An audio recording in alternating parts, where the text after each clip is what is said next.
अस्सलाम वालेकुम, मेरा नाम है जलील अहमद और आप देख रहे हैं मेरा यूट्यूब चैनल डॉक्टर जलील मलिक।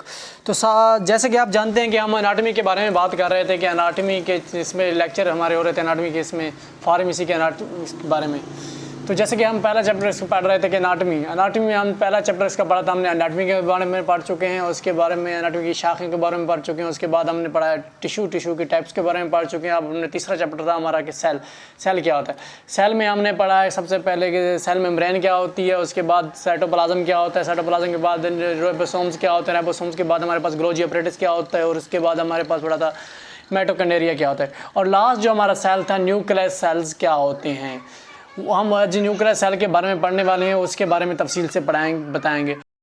तो न्यूक्लियस क्या होता है हमारे पास, इट इज़ कंट्रोल या nucleus is a control centre of the cell. ये बिल्कुल दरमियान में होता है और पूरे सेल्स को कंट्रोल कर होता है।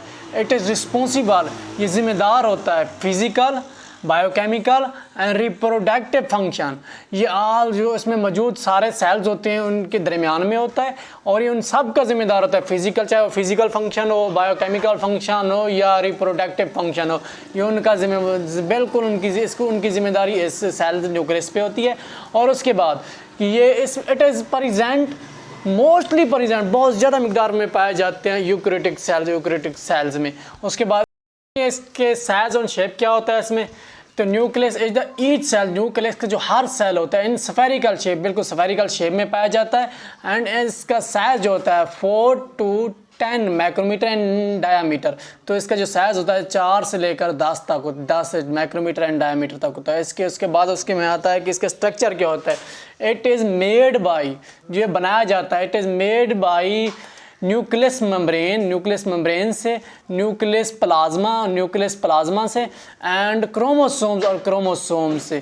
उसके बाद इसके जो आते कंपोजिशन में क्या होता है, it is consist of the 80% water, जो इसमें it is consist of the water 80% and dry weight 20%। इसमें जो वाटर जो होता है, इसमें पानी जो होता है 80% होता है, जो वाइट ड्राई वेट होता है वो होता है 20%।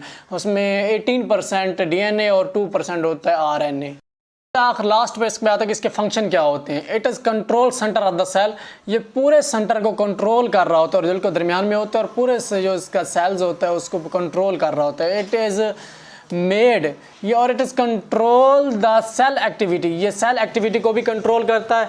उसके बाद होता है it is control the activity of cytoplasm, और साइटोप्लाज्म की एक्टिविटी को भी कंट्रोल करता है। It is control the cell division, उसके बाद सेल डिवीजन को भी ये कंट्रोल करता है।